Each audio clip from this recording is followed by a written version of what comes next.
Harmonic sequences are everywhere in music. You've probably heard them more than you realize. Especially the descending circle of fifths sequence, which will be our focus on this episode.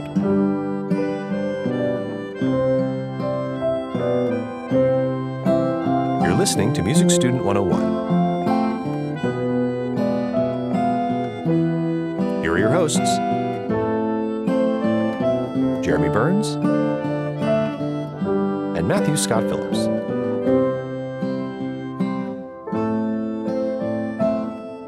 Okay, welcome back to Music Student 101. I am Jeremy Burns. I am Matthew Scott Phillips. As our good announcer Mike just said. And as is usually the case. But we want you to get to know whose voice is who, right? Yeah. Well, we've been told that we sound very similar. I know that's kind of tricky. How does that happen? I don't know. I don't know at all. Maybe when people know each other for long enough, their attributes start to blend together. Maybe so. Maybe that's what happened. We've certainly known each other long enough. So we're getting back into theory today. A little bit. I'm doing this thing where I'm going into a deep dive of all of our theory books to make sure before we move on to the really crazy stuff that we've gotten all the stuff that I can digest. Yeah, we've gotten all the digestible stuff because some of the stuff we've done lately is really graduate level theory, masters in music level music theory. 100%. Yeah, so it is good before we get diving off too deep into that to make sure we get all the bachelor's in music level music theory out of the way. Yeah, I got to earn my master's before I start teaching it, right? No, that's why we have you, Doc. We have the good doctor here. Yeah, if I don't know the answer, I'm happy to make it up. All right. I would never know the difference. Before we get into it, though, we have our social section here. We do indeed. Now, for those of you who don't want to sit through the social section, usually you can fast forward about 10, 12 minutes through the episode. Yeah, there's a nice little fast forward thing on your phone there, a little 15-second, just hit it a bunch of times. Mm-hmm. But I don't recommend you do that because often in these social sections, we are not only just helping keep our community alive, but actually beneficial and insightful music concepts and questions arise. As this social section will prove. Yes. Yeah. Okay, so first of all, we have a new review. Very good. We got 5 stars from Bones T. Bones T. They say, thanks times 1,000. Nice. They say, this show is very well done. Thanks, dear hosts, for understanding what your audience, or at least I, need and want in an educational, practical podcast like this. A++, much appreciated. Well, thank you so much, Bones. That means the world to us. Yeah. It's a little bit of an unconventional sort of educational approach we have here. Kind of is. Isn't it? Yeah, where it's kind of more conversational than lectural. It turns out that works out pretty good for a lot of people. Turns out people seem to like it. So we have continued to go on with it since people have seemed to like it. So thank you, Bones T. You can be like Bones T if you want to. Some people, we have ways to support us, donations, Patreon, and all that stuff, buying our merchandise. But if you're a little strapped for cash and you still want to show your love, write us a new review.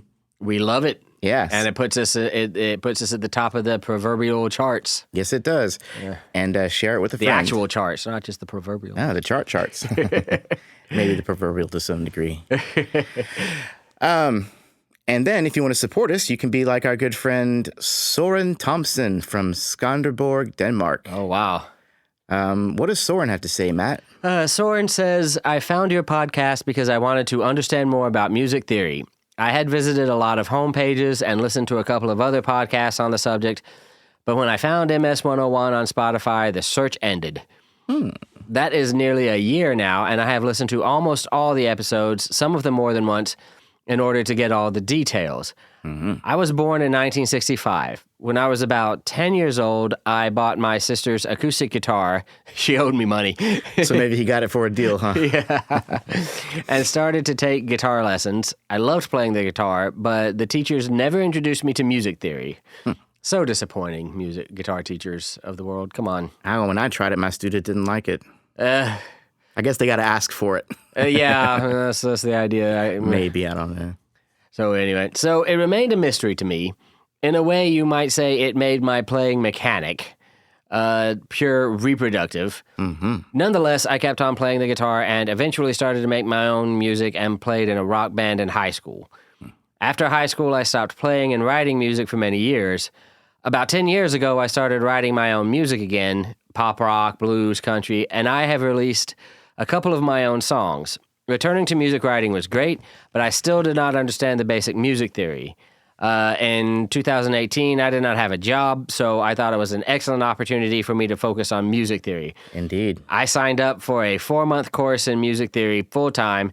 It was hard and good. Wow, that sounds intense. Sounds about right, too. Yeah, after starting listening to your podcast, I felt more confident notating my music, so I started to compose minor pieces for piano in classical style. Now I want to keep on knowing more music theory to develop my music. During the last year, I have been working with my nephew, recording one of my songs, Desert Blues. The band's name is Current Masso. Hope I pronounced that right. I think I did. Dessert or desert? I can't remember. Desert or desert? I can't remember how you spell which. I tried to half my. You tried to. I tried to split the difference. I think that's desert, in the landscape desert. Usually, dessert doesn't bring you the blues, right? Usually not. Unless you didn't get it or something. My nephew, Mouthy Hoygaard, plays solo guitar, drums, and is the producer. I sing and play rhythm guitar, bass, and keys. I also want to thank you and Matthew again for your fine product. Keep on playing, Soren. All right. Thank you so much, Soren. It's always good to hear these stories of people who learn music and don't learn theory, and sort of have to catch up. And it's always good to hear how much of a world it opens up to them. Yeah. Sometimes I wonder if that's not the best way. Maybe we should all actually kind of play a little bit and get to a certain level before we tackle music theory. Just because it would make theory more understandable if it was a little more applicable. Hey, rather than being taught in the abstract. I didn't even know what music theory was until I got into college. I knew what it was. I didn't know any of it. Yeah. I mean, I was playing bass in high school. I think I knew what the major scale was. Sort of. To me, it was just an exercise. Yes, exactly. This exercise is just to loosen my fingers up or something. I don't know how it relates to any music I play at all. Knew nothing of ear training. Nothing of ear training. And how useful that can be. Yeah, no. Well, we want to thank you again, Soren, for writing in and for supporting us on Patreon. Yes, thank you very, very much. That really does help keep the lights on around here. If you go to Music Student... Proverbially. Yeah. And coffee. Keeps us in coffee, which is also necessary for the podcast.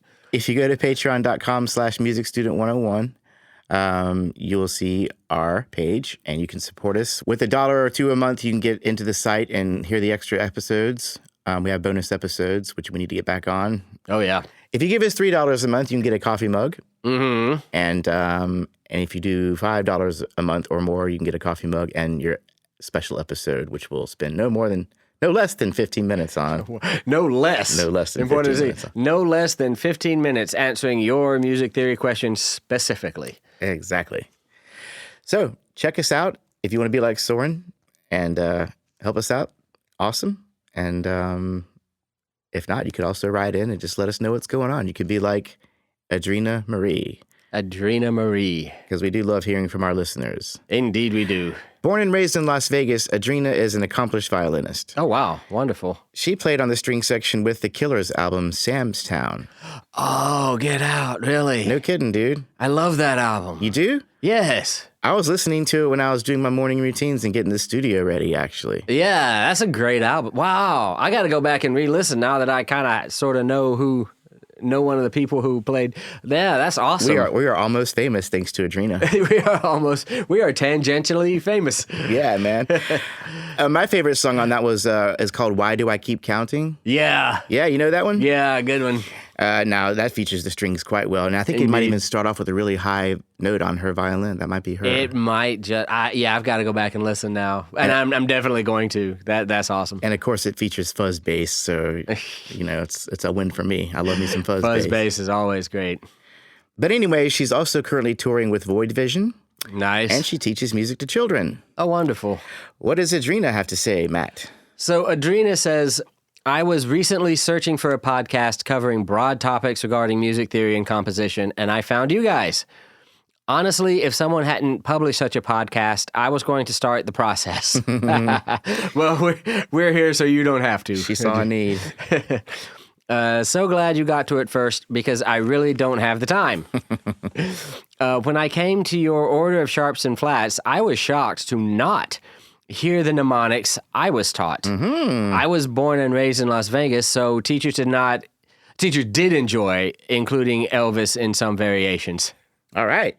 Here are the standard variations. For the order of sharps, Okay. Adrena uses the mnemonic, fat cats go down alleys eating birds. I like that. Yeah, I like that. That works. There's something about cats and alleys and jazz, and music. There's something about Right. cats and music. Yeah, and just a quick reminder. So the order of sharps is the notes that are added to scales as you go around the circle of fifths to create new major scales. Yeah. For example, C major has no sharps or flats. G major will have one sharp, and you will sharp F. So F in fat. And D will have two sharps, F sharp and C sharp. So FC, fat cats, right? A has three, F sharp, C sharp, G sharp, fat cats go, et cetera, et cetera, et cetera. Yeah. Right? Until you get all the way around to C sharp major, in which all seven will be sharped. Very nice. Yes. And then she has one for the order of flats, which normally I think we said Big Ed and Dan I remember Big Ed and Dan. Man, that takes me back. go camping frequently. Something like that. Yeah, I've never had a good one for the order of flats. I always just had Beedgesif. But it's the order of sharps backwards. Fascinatingly enough, Adrena uses the mnemonic, big enchiladas always drip gooey cheese first. Very nice. Another southwestern or western? Yeah, that might make me hungry as I sit and study theory. Way more than Big Ed and Dan going camping, right? Yeah, and then for the spaces of the treble clef, she still uses face, which just about everybody does. The spaces in the treble clef spell the word face, and that's an easy one. Easy enough. For the lines in the treble clef, she uses Elvis goes boogieing down Fremont Elvis goes boogieing down Fremont. as a substitution to the classic "Every good boy does fine." Right? Yeah. Elvis goes boogieing down Fremont. So it's a regional thing, I guess. Regional thing, yeah. It's hard to think of Las Vegas without thinking about Elvis. Yeah, indeed. One more thing about Adrena before we move on. She also mentioned that she owns a 5-string and 6-string violin. Wow. And they're both tuned in fourths. So tuned like a bass. Basically. Wow. And I'm like, and she's having to deal with, if she started off on violin tuned in fifths, she has to deal with, I had to deal with when I went from bass to cello. And studied cello, bazooki, so I had to flip it totally from fourths to fifths. Yeah, well, it would be easy if all you had to do is flip it, but it just kind of messes everything up. But now she's doing the opposite. She's flipping from fifths to fourths, so that's interesting. Yeah, wow. And she says her 6th string is tuned with a low C and F strings because she's a cellist by heart. So her 6th string is low C and a low F. So F, C, oh man. And then up a 4th, right? B flat. Oh, so, well then F, C, that sounds like it's up a 5th. Unless the C is first. So C, F. Maybe that's what that is. Yeah, C, F, B flat. Oh my gosh. And then you're in the flat. C, F, B flat, E flat, A flat. Yeah. D flat. I don't even know how many went up. That's weird. That's wild. I want to know more. I have to ask her more about that. Well, we want to thank our new reviewer. We want to thank our Patreon patron. Thank you, Soren, and we want to thank Adrena Marie. Yeah. Thank you. Yeah, check her out. She's actually a very active musician. Yeah, sounds awesome. So let's get on to the episode, shall we?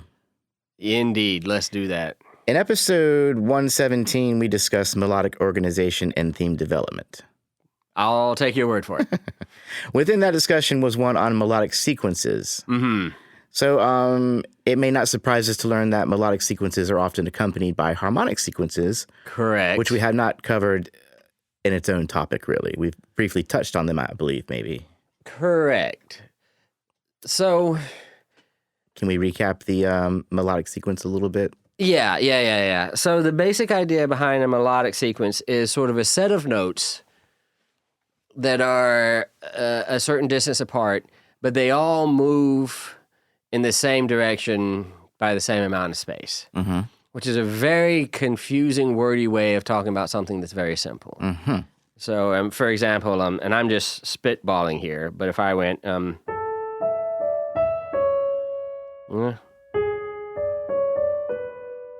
see what I'm doing? Right? So I've got this little nugget of notes that are a thing, and these things are just stepping down a diatonic step every single time, right? And you can go up or you can go down, right? And you can vary the amount of space by which you're going up and down. And that's a harmonic sequence. So the first little theme has a collection of rhythms and notes. Yep. The next time the next iteration of it, you might be moving. In this case, you're moving down. Yeah, in this case, I shifted everything down a diatonic step. But still preserving the same patterns and still preserving exactly the same So this intervals. Right? And then all of those notes are going to go down a diatonic step. And then down a diatonic step. Yeah, and then you kind of have to decide when to end it. You can do this forever, but and that might be a good place. Yeah, going back to 1. Yeah, we ended up on a 5, so there nice. you go. Very nice. So that's what a melodic sequence is. A harmonic sequence often accompanies a melodic sequence. So these melodic sequences are often accompanied by a harmonic sequence. And a harmonic sequence basically does the same thing with chords. So everybody kind of knows this one, right?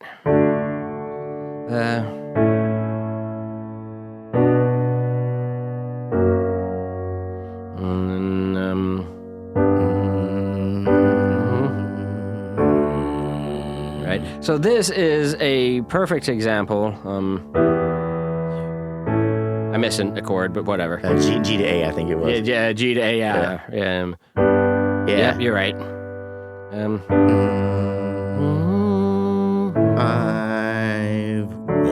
Yeah, and it goes back, right? Yeah. So this is a perfect example of a harmonic sequence, in which we have this bass note moving down a fourth, and then moving up by step. Yep. And then moving down a fourth, and then moving up by a step and down a fourth, right?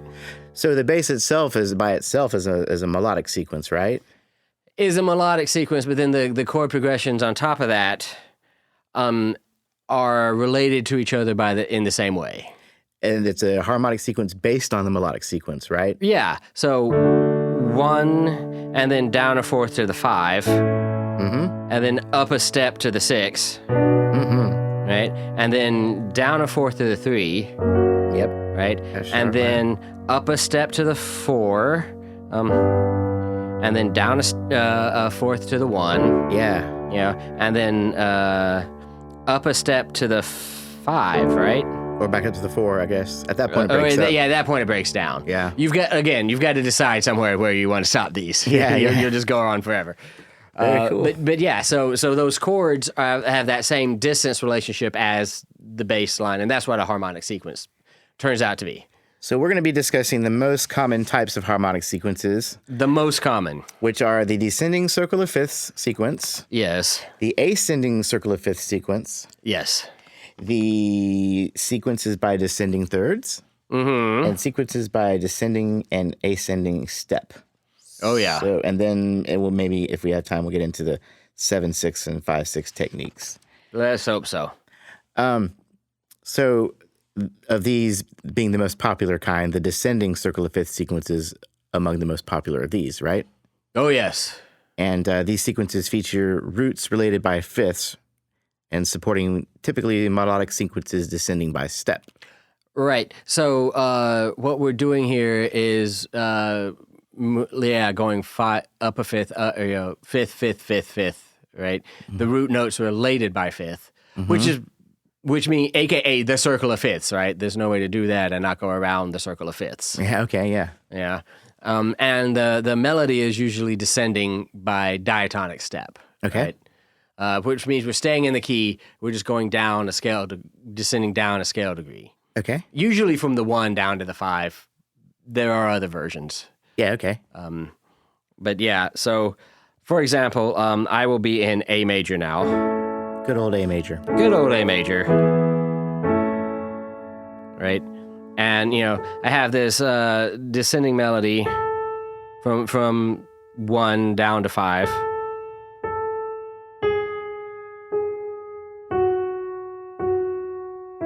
Right? Okay.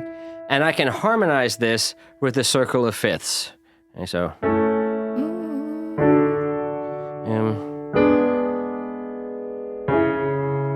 And then.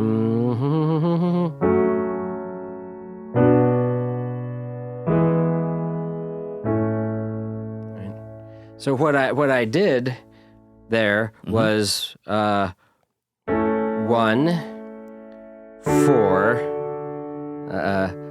7, 3, 6, 2, 5, 1. And that harmony would support the melody you just played earlier? Absolutely. That is the melody I played earlier. Right? Oh, I didn't think I heard it. Do you mind hammering it out so I can hear that melody? Yeah. So, Okay. Yeah. And then, yeah. And then,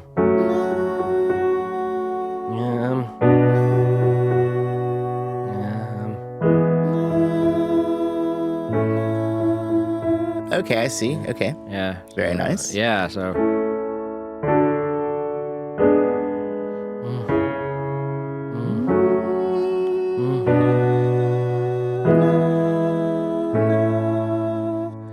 Very nice. So Yeah. you went 1, 4, 7, 3, 6, 6, 2, 2, 5, 5, 1. 1.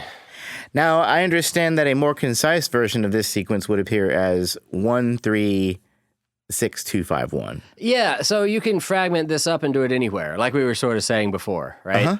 You can start with the 3 chord and go 3, 6, 2, 5, 1, or start with the 6 chord and go 6, 2, 5, 1. Okay. A basic predominant dominant cadence would be 2, 5, 1, right? So I bet you that chord progression sounded pretty familiar to a lot of our listeners, if not at the very least very soothing and nice. And anybody who's ever played jazz knows what your basic turnaround in a major key is, right? Well, I was going to ask about that actually, because in jazz the big thing is 1, 6, 2, 5, 1, or I guess 6, 2, 5, 1. Yeah. Dun dun dun dun. 1, 6, 2, 5. Yeah, which translates to what? This does not sound very jazzy. Sorry. 2, 5,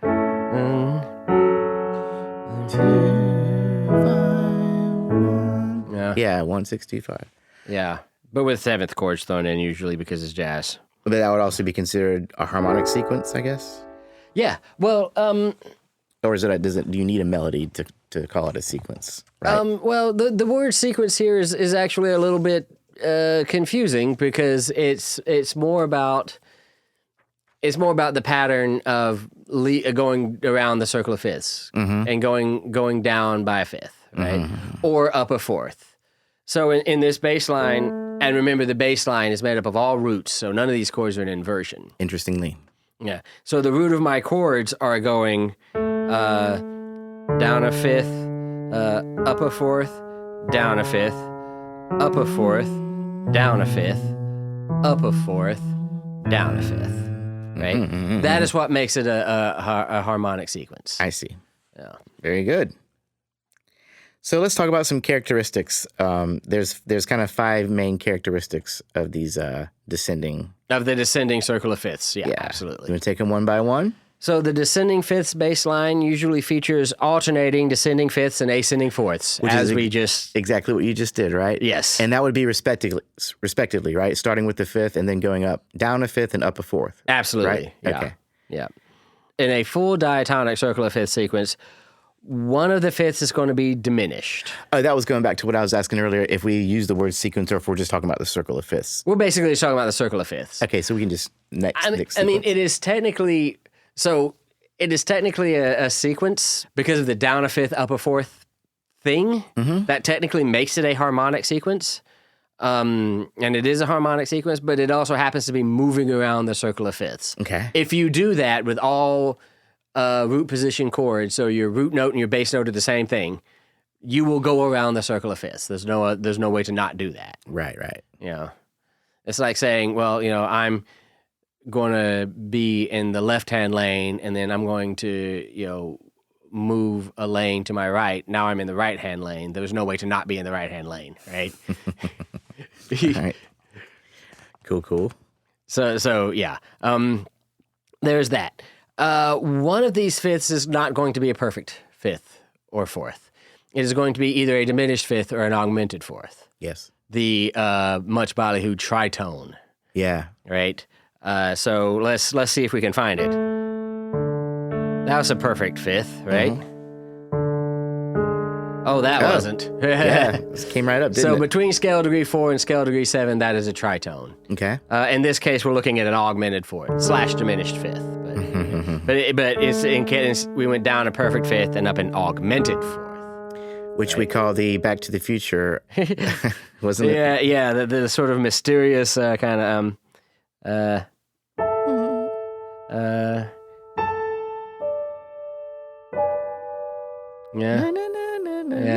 it was kind of the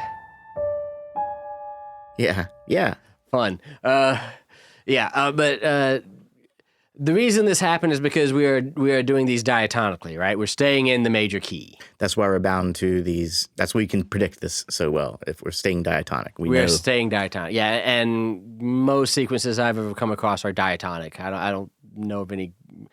I hate to say that and then be proven wrong, but you know, the basic idea of a sequence is a diatonic thing. Yeah, cool.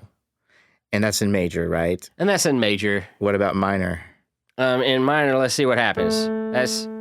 There's a perfect fifth, and then up a perfect fourth, and down a perfect fifth. Which is down to the what? Can we take it down to C? Can we count the scale degrees as we do? Yeah.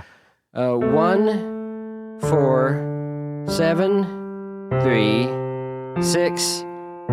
Oh, there it is. Yeah. There's that diminished fifth between B and F in this case. Between scale degree 6 and scale degree 2. Cool. Yeah. Another fine way to not have to worry about parallel fifths is with a flat fifth in there. Oh, yeah. Right? Well, and that's important because, you know, that's a great little loophole to avoid these parallel fifths. In general, these sequences are the way they work. The reason they exist is because they're easy ways of avoiding parallel fifths, and parallel octaves and things like that, as we will see. Right. Yeah. I think I remember. I think Frank Coley was saying, because we are taking this from his book. You know, yeah. He was saying voice leading takes precedence over function. Yes. Basically. They're two sides of the same coin. But there's times where you're going to bend your mind a little bit if you're trying to find function in some of these sequences, right? Yeah, so it's like they're bridging or prolonging the chord on its way to the next function, right? Absolutely. So there's a couple of little concepts that happen there really quick. So let's unpack a little bit. Okay. You will find in these sequences, not in this descending perfect to fifth sequences, that makes all the sense in the world. But in a little more complex harmonic sequences, you will find that the chord progressions you end up coming up with don't make a whole heck of a lot of sense. You know, you'll find you find yourself going to flat sevens in major keys and stuff like that. It is going to preserve the harmonic sequence. So it's going to be really weird. The way we get away with this is that the pull of the harmonic sequence sort of takes precedence over the function of those chords. What our ears hear is not a logical chord progression, but a harmonic sequence where we're doing this sequential up a this, down a this, up a this, down a this every single time. And that action will take sort of perceptual precedence over any chord function. When you talk about prolonging a chord, the reason we think of these is prolonging a chord in a Schenkerian sense, and I can say that now because we've talked about it. Yeah. It is because it tends to suspend that harmonic motion. It tends to be something that will pause the overall flow to the tonic chord, and you'll sort of end up just sort of in this sort of suspended animation, right? And so for that reason, it's a great vehicle of prolongation. This melody I just played is a great way to prolong a one chord, right? If I was in a, I might very well prolong a one chord by going, right? So, right? So, yeah. So, and I can harmonize that prolongation by doing whatever I did the last time when I really knew what I was doing. There you go.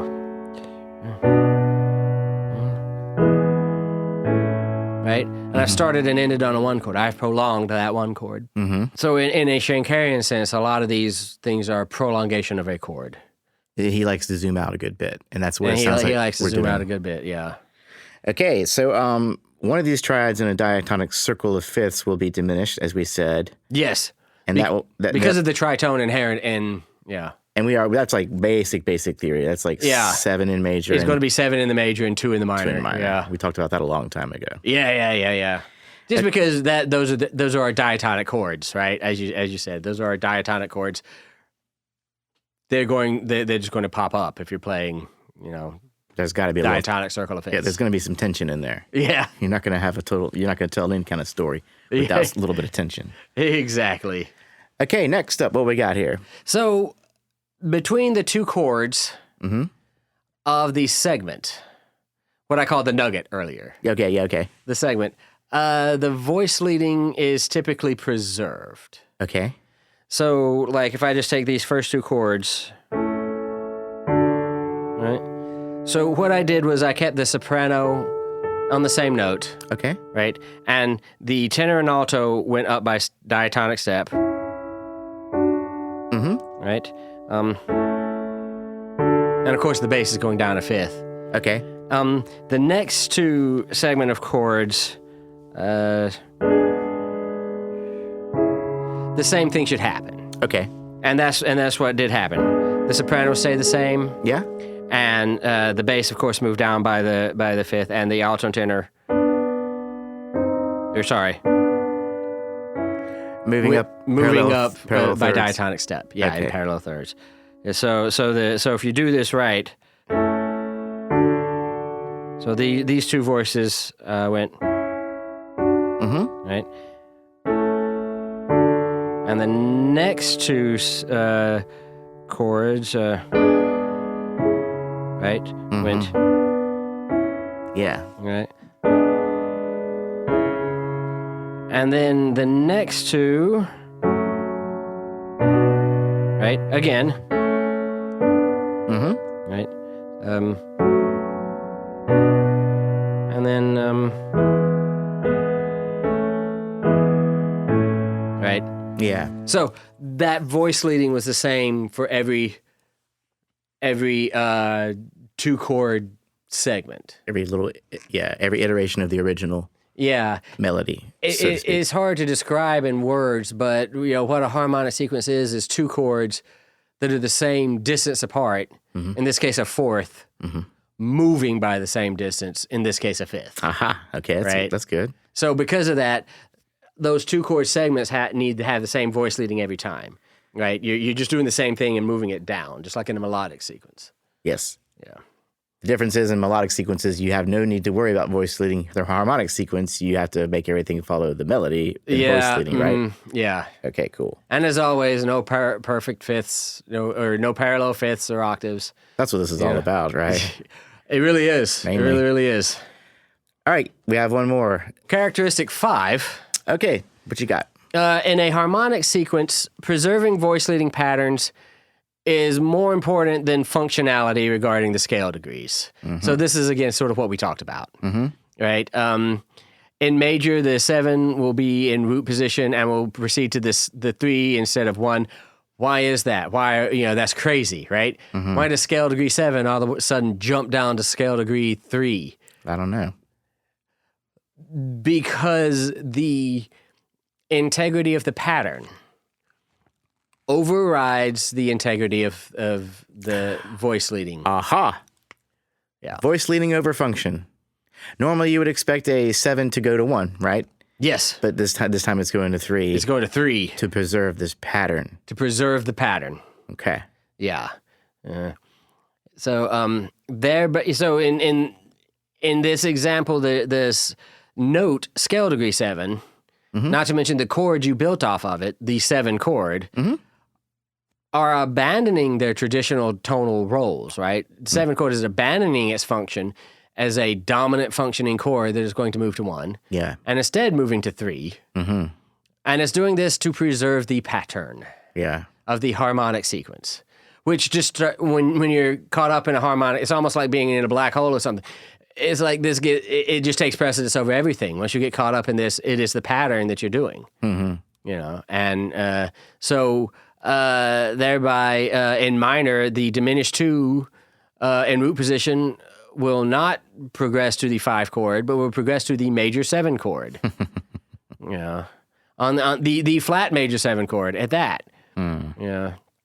So these sequences will have the characteristic of suspending harmonic function, and even really suspending voice leading tendencies, like leading tone tendencies. Kind of crazy. Yeah, it's interesting. Yeah.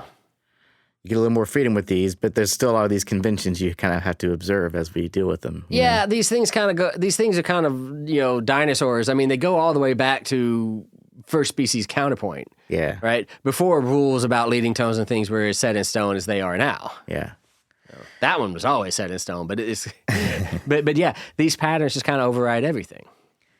Okay, so let's talk about voice leading variants for the circle of fifths sequence. So there are some variants for this kind of descending fifths thing. You don't always have to go, right? What if you wanted a slightly more interesting descending melody? For example,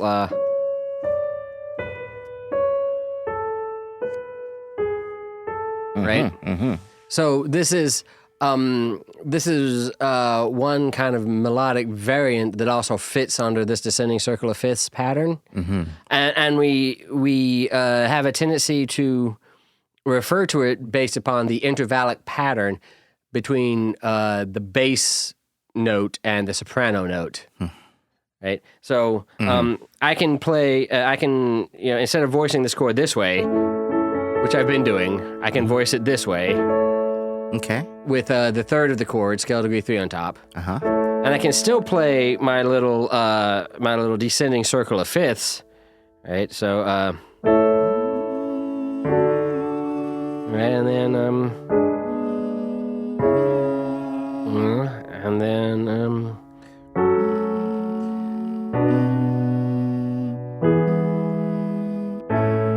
right? Yeah. So the same harmonic sequence down here.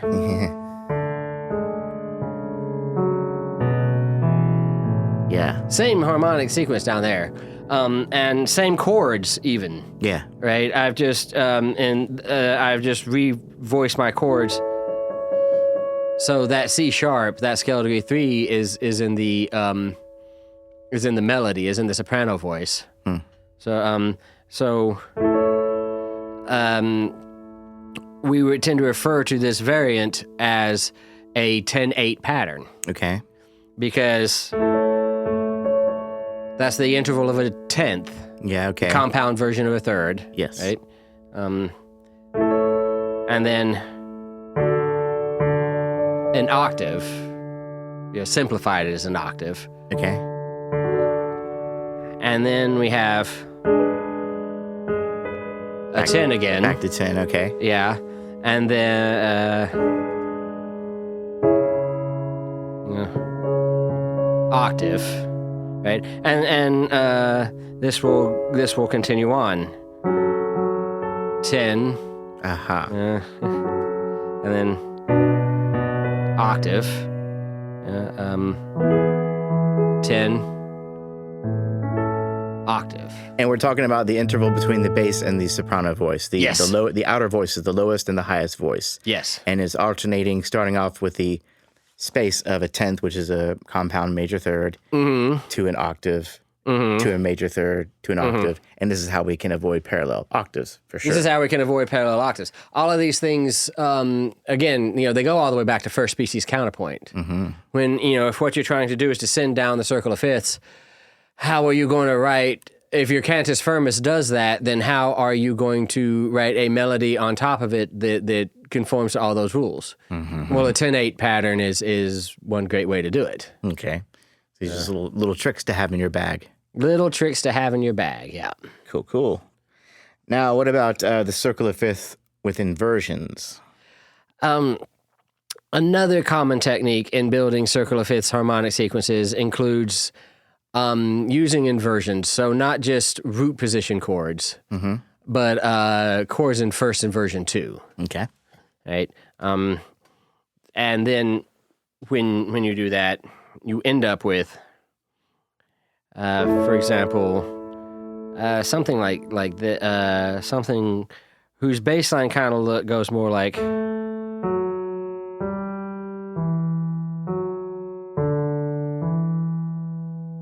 Like that. That sounded kind of like what the soprano did on the last exercise. Kind of does, right? Yeah. But it kind of does. In fact, it is, in fact, very similar. Only in...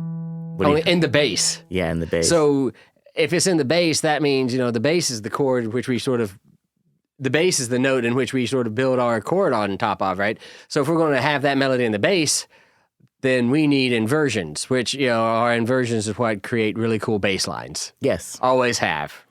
So I can play those chords with those inversions to create this bass line.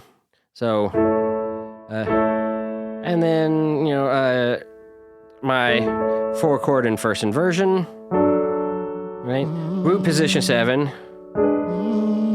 And then 3 chord in first inversion, right? 6 chord in root, 2 in first inversion, and then 5. That's probably a good place to break it and just go back to a 1, right? Yeah. Or I guess I could have done 1 in first inversion. Yeah. Like I said, at some point you have to decide to break these, right? Or the composer does. Yeah. I'll just keep on going around the circle. Yeah, they'll just go on forever. Yeah. But so what I was doing there is alternating, my little 2 chord segment involved a first inversion triad, right? Whereas my first chord was in root position, right? And then it goes to a first inversion chord with my 4 chord, right? And that's my pattern. And then I drop that like we've been doing, but again with a first inversion chord, right? Yeah. And et cetera, et cetera. And so I'm preserving this, right, bass line. And you're doing that by alternating root and first inversion chords. Inversion chords, as we go along. Yeah. And that intervallic pattern between the bass and the soprano, when I do that, is 10-6, 10-6. Okay, where before it was 10-8, 10-8, 10-8. Yeah, now it's 10-6, 10-6. Because the first inversion triad is a 6 chord, remember? Yes. That's what we're talking about, that interval right there, yeah. Okay, now it's all starting to gel a little bit. Yeah. Before we called it a first inversion triad, it was a 6 pattern, right? It was a 6. It was the interval of a 6 that made sense with and you could not break any counterpoint rules when you're writing your melody above your cantus firmus. Yeah, man. Yeah. That whole the whole inversion speak. What do you call it? Were you doing 5-3, 4? 6-4. That just always threw me a little bit. Yeah, there's got to be an easier way to do that. Say that. It's just such a holdover from the very, very beginnings of Western music. Yeah, it's really kind of fun. Well, Let us preserve the tradition, shall we? I suppose so. For the purposes of these conversations. Mm-hmm. So what does this practice accomplish, Matt? I guess the whole point is just to avoid parallel octaves and fifths. What does this whole process accomplish? The circle of fifths with inversions specifically. Oh, with inversion. Okay, good. That's a much later. It creates. It accomplishes what inversions always accomplish: cool bass lines. Mm-hmm. So we don't have to bump around in fourths and fifths. We can get some thirds into our bass lines, right? Maybe even some seconds into our bass lines if we get really sophisticated, right? Yeah. Start getting 7/6 patterns. Ooh. But as much as I like to think this is about us, the bassists, it's really more about It's really more about avoiding voice leading issues. That's always a concern. You've always got to avoid those. Yeah, you've always got to conform to those parallel rules. Mm-hmm. And things like that. But yeah, the purpose of adding inversions is what the purpose of inversions always is: cool bass lines. Yeah. Okay, great. Now, so far we've been talking about triads, right? About triads, yep. But when it comes to seventh chords, there's a couple of good strategies for proper voice leading. Yeah, absolutely. One is to alternate complete and incomplete chords, starting with complete 7 chords, meaning all the 1, 3, 5, and 7, the root, third, fifth, and seventh of the chord. Yeah, we talked about how if you can still have a seventh chord and kind of omit by omitting certain tones and still have this effect. Yeah, because it will be implied. Usually the fifth. Yeah, it's the first to go, right? Yeah. Okay, carry on. Yeah, and so what you will do is alternate complete with an incomplete. Okay. Yeah.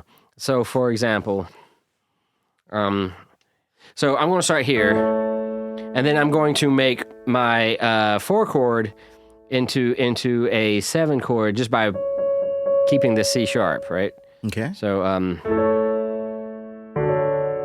right? Pretty. And this is a complete chord. I've got the root, third, 5, 7, right? Major 7 chord. And then my next chord, I'm going to preserve this alto voice is going to be my 7 of my G sharp chord.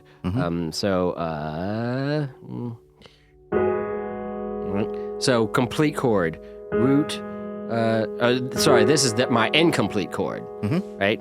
Root 7, root third, no fifth. Okay. Right?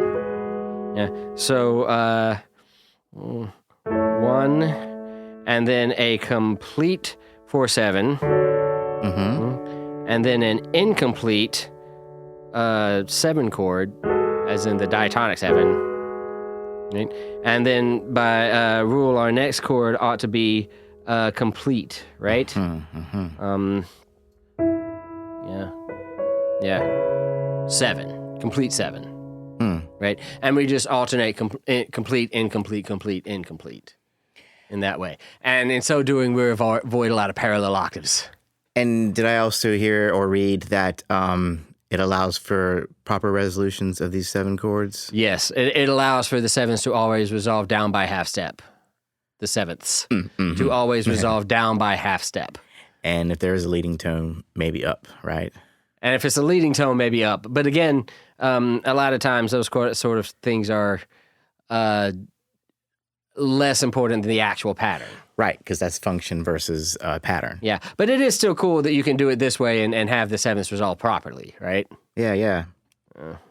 So these circle of fifths sequences with 7th chords are just about as common in popular music. Oh, absolutely. As they are in the classical and art music. Oh, absolutely. And I think that can be said in most cases of 7th chords, right? I mean, like... more popular in some respects. That didn't happen as much in the Baroque period. 7th chords on every... I'm sure there was 5/7 chords all day long. Yeah, 5/7 chords all day long, but 7 chords on other things, yeah, you're probably looking at the 18th and 19th centuries before that was a thing, unless you're talking about harmonic sequences, in which case it very well could have happened. Okay. Because again, harmonic sequences is usually the sequence that takes precedent over harmonic function and. And given how rigid functionality was back then, maybe I'm not fully understanding maybe it's less rigid than I thought it was, but it sounds like these harmonic sequences are almost cheating a little bit your way out of diatonicism. No, because it is all diatonic, right? It is all pretty diatonic. But so think of it this way in terms of rigidity. Uh-huh. If you went up to Bach and tried to talk to him about a predominant functioning chord, even if you said it in German, he would not know what you're talking about. Bach did not learn harmonic functionality. Bach learned the laws of counterpoint. Mm-hmm. So these harmonic sequences, and those were exceptionally rigid, right? Yes. I mean, those give a whole new name to rigidity. Yeah. So these harmonic sequences come from the time when what composers learned was the art of counterpoint. So if they make sense contrapuntally, and they do, they're designed to not break any of the rules of counterpoint, then we don't really care if your harmonic function makes sense anymore. Right? Yeah. Because So one certainly preceded the other. yes. Yeah. So think of it that way. You know, it's like these are holdovers from a time when it was counterpoint that mattered. Yeah.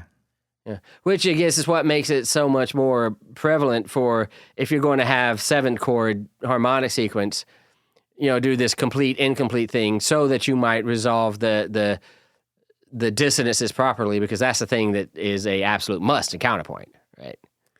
Yeah. Now, you know, the 2 going to a 5, they don't know what that means, right? So, you know, let's have the 2 go to a 7 or whatever, right? To preserve the harmonic pattern. Okay. You know, but you know, it is the counterpoint that is sacrosanct. Okay. Interesting. Yes. Well, it turns out this discussion ran a little longer than I expected. Yeah, me too. Seems so simple. It did, yeah. No. Even when I was studying it, I had a lot of questions for you when we met earlier today, and this is probably just a good place, I think, to put it down for right now. And we'll do a part 2. We'll talk about ascending fifth sequences later. We'll talk about the ascending circle of fifth sequence. We'll talk about the sequences by descending thirds, and sequences by descending and ascending half steps. Yeah. And then the 7/6. The 7/6. There's no way we could have gotten into all that today. Nah, there's no way. Well, let's do a quick recap, shall we? Let's do a quick recap. For our listeners. How can we sum up what we just covered? Basically, what we talked about was the descending circle of fifth sequence, you know? Yeah. So the descending circle of fifth sequence, which can be used to harmonize a lot of interesting melodies. The first one we try to harmonize and we used all root position chords. And the first thing we did was 1, 4, 7, 3, you're right, and then 6, yeah, 2, 5, 1. in which our soprano voice was just hitting every note twice, descending from scale degree 1 down to scale degree 5.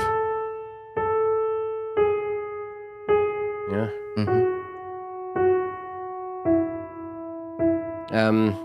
That was a lot of fun. We talked about some of the characteristics that this kind of harmonic sequence will have, right? The descending fifths bass line, where we're going down a fifth and then up a fourth, and then down a fifth, and then up a fourth, and down a fifth, up a fourth, and down a fifth, right? Down a fifth, up a fourth, down a fifth, up a fourth, down a fifth, up a fourth in the bass line. And this is what is our harmonic sequence, because we're using all root position chords. So these are 2 chords that are a fifth apart, moving by fourth. Okay. Right. Yeah. So that is our harmonic sequence, and it was a great fun way to harmonize that really simple bass line. You can do this all the way around the circle of fifths: 1, 4, 7, 3, 6, 2, 5, 1. Or you can start somewhere in the middle of it. 3, 6, 2, 5, 1. Yeah. Is a very common one. Right? 6, 2, 5, 1. 6, 2, 5, 1. Right. 2, 5, 1. Yeah. One of these fifths will be a diminished fifth. That diminished fifth will occur between intervals 4 and 7 in major, it will occur between scale degree 6 and 2 in minor. And it will just create the two diminished diatonic chords that we know of. The 7 chord in major and the 2 chord in minor, which are diminished. Because this is all diatonic, right? One of the voice leading between chord pairs should always be preserved. So basically do the same thing between every 2 chords of your little nugget, of your little pattern. Motif Of your little sequence, right? And I think the big takeaway is that in these harmonic sequences, the integrity of the pattern often supersedes harmonic functionality. So your chords will look really weird, right? You'll get 7s and 3s and weird stuff. Don't worry about that. It is the sequential pattern that actually is taking precedence here. But also good voice leading within those patterns, right? Is a must. And so what ways to do that is one way is to alternate root position chords with first inversion chords. Absolutely, yeah. And in the case of 7th chords, one way to avoid that is to alternate complete chords, as in 1, 3, 5, 7, with incomplete chords, in which case you omit one of the 4 chord members. Yes. And that's usually the 5th. That's usually the 5th. Typically, right? Yeah. And alternating those, you can avoid parallel fifths and octaves. Yes. And then there was the other one little thing about voice leading variants. Was that the same kind of? Yeah. So you can do not just this melody. You know, you can voice these things in other ways, right? So so let me make sure I'm doing this right.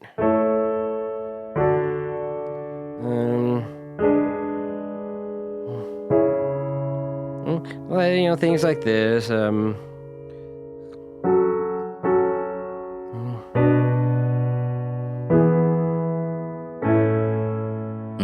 know, and I had a different note of the chord as my melody. Yeah. And went in my melody, right? Okay. Which, when you paired those melody notes with the bass, you got an intervallic pattern. Yeah. Because we went from a 10, right, to an octave, right?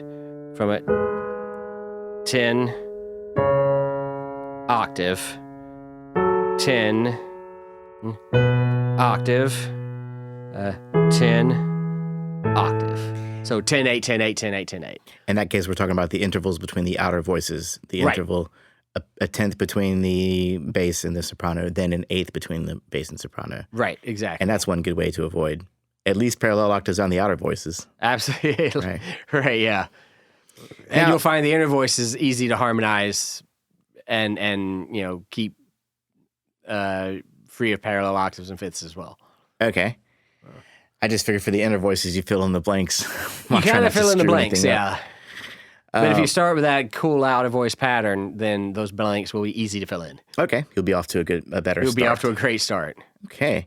Now, what we've been talking about so far, these little melodies kind of occur within a half measure or so. Does this kind of thing occur on a wider scale level, zooming out? Absolutely. I figured. Absolutely. Schenker spends a lot of time talking about harmonic sequences and how they work, usually as ways of prolonging chords. But so yeah, they absolutely work on larger scales. I mean, Pachelbel's canon is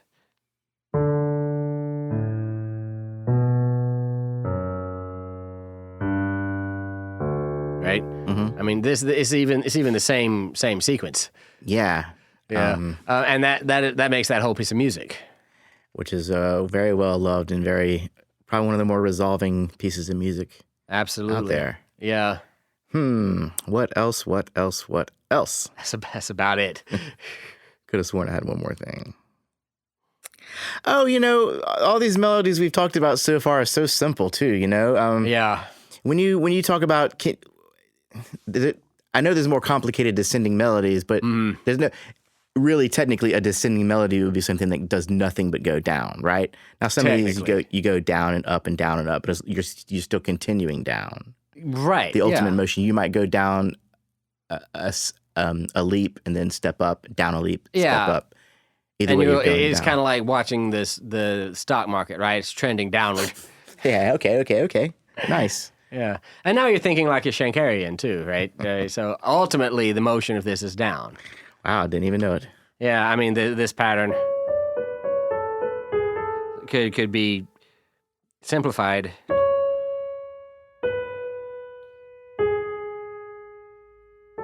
Right? Yes. And then ultimately then resolves to, Motion. And even, that ultimate resolution, it becomes a 3-line.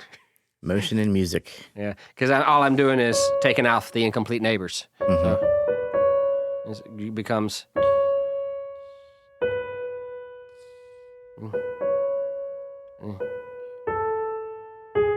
Yep. So in this way, we're prolonging chords. Crazy. Yeah. Well, I hope you guys got something out of that because we're going to bring more of it to you. Yep, coming up. Yeah, take a vote. More Shanker or more of this? I vote for more Shanker, personally. I vote for more of this. I don't know. You decide, listeners. I might change that. We'll see. Yeah, we'll see what happens. Stay tuned. Peace, love, and music.